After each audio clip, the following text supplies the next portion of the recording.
While getting her meal she accidentally noticed that her best friend who never ate spicy kimchi had filled an entire plate with it today, and that instantly reminded her of the same day in her past life, when her best friend knocked her down on purpose in front of everyone, then pretended to come over with concern, before dumping the food from her tray onto her face, turning her into the laughingstock of the whole company. After learning such a painful lesson in her past life, the reborn Jaiwon was naturally going to teach her best friend a lesson this time. Just as her best friend was about to slam into her, Jaiwon smoothly stepped aside and dodged her, then immediately stuck out her leg and tripped her.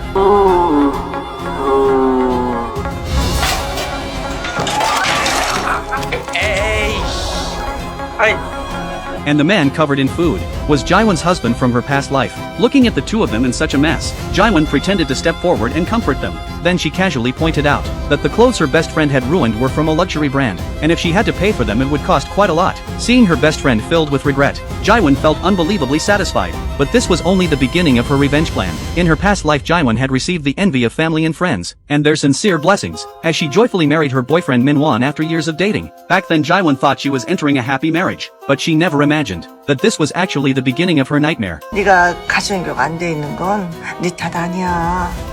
지금부터 이 엄마가 다 가르쳐주마. 불쌍한 거다.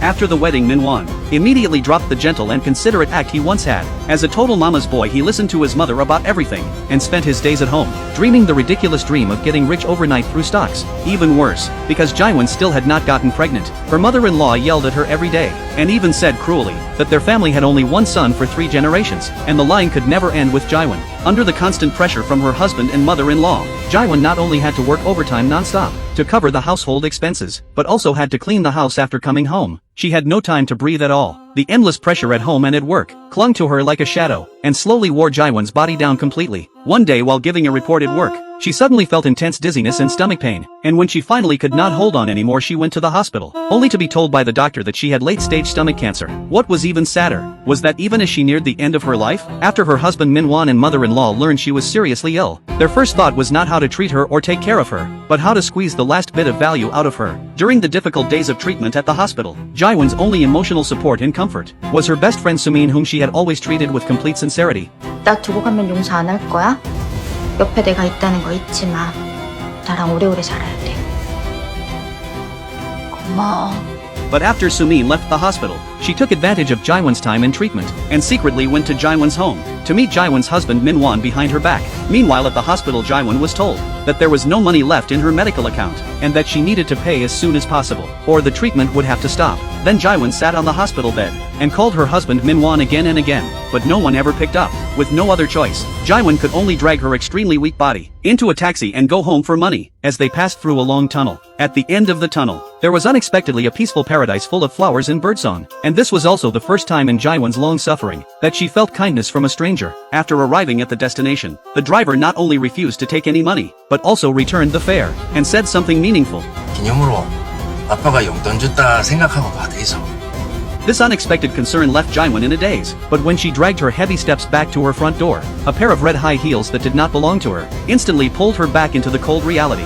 From the bedroom came the voices of the two people she knew best. It turned out that her husband and her best friend had already been involved behind her back. They spent the money she had worked so hard to earn without guilt, while eagerly planning their wonderful future after her death, using the huge insurance payout they expected to receive. Anger and despair instantly overwhelmed Jaiwon. She used all her strength to rush into the bedroom, and screamed at the two people who had betrayed her. However, in her weakened state she was no match for Minwon. Minwon pushed his wife away without any mercy, and Jaiwon hit the glass corner of the coffee table hard, leaving a terrible scene behind. In the final moment before she lost consciousness, she heard the two of them talking with no guilt at all. 자기야 어떻게 죽었나 봐.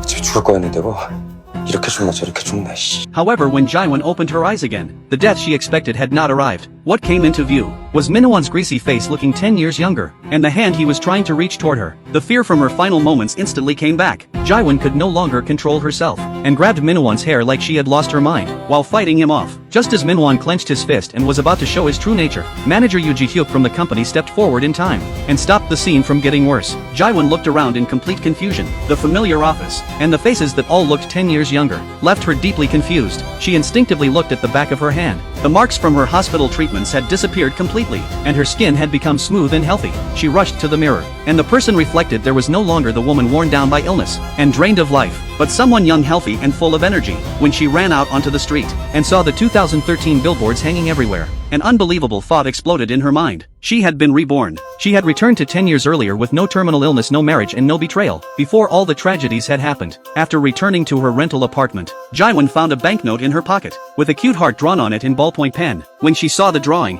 Jaiwon's tears instantly poured out. This was a habit of her late father. Only at this moment did Jaiwon finally understand that the taxi driver who had sent her off in her past life, and given her so much warmth, was not a stranger at all, but her father who had passed away long ago. It was her father's love that gave her this chance to rewrite her life. In this life she would never live for anyone else again. She would personally return the pain they had once put on her. But just then, the front door was suddenly opened from outside. The person who came in was Minwon, the man who betrayed her with her best friend. At this time Jaiwon and Minwon were still dating. Minwon even thoughtfully brought her a coat. Then the two went to a street food stall. Right after that Minwon started questioning her. "We have not even been together lately, so how could you be pregnant?" Only then did Jaiwon remember that at this time in her past life, because of long-term work stress, she had developed serious gastritis, which caused loss of appetite and frequent nausea. So Minwon mistakenly thought she was pregnant. And back then Minwon's first reaction was not concern, but calculation. While pretending to say how much he loved her, he hinted that his career was just starting to rise, and tried to convince Jaiwon to pay for a hospital visit herself. 나 임신 아니래. 위험이야. 우리 헤어지자. The word breakup was like a spark that completely set off Minwon's pathetic pride. In his eyes Jaiwon was his possession, a housekeeper he could order around, and a free ATM. How dare she be the one to break up with him? Jaiwon's cries for help drew nearby passers-by over, and they immediately called the police. After that the two were taken to the police station, because they were still in a relationship, and there had been no serious injury. The police could not punish Minwon, but this still allowed Jaiwon to temporarily escape Minwon's harassment. Next she calmly began planning her revenge. She opened her bank account, and looked at the only 700,000 won left inside. A forgotten memory surfaced in her mind. 로이젠탈, 박민환 인생 단 한 번의 성공. 길이 보인다. Jaiwon put all her savings into that stock without hesitation. After solving the money problem, the second thing Jaiwon did was go to the hospital for a full physical exam. She knew very well that the stomach cancer in her past life had developed from gastritis, and a healthy body was her greatest asset for revenge. Luckily the test results showed it was only moderate gastritis. As long as she took her medicine on time and adjusted her mindset, she would recover soon. This episode's story ends here. With money and health now in her hands, how will Jaiwon begin her revenge plan? See you in the next episode.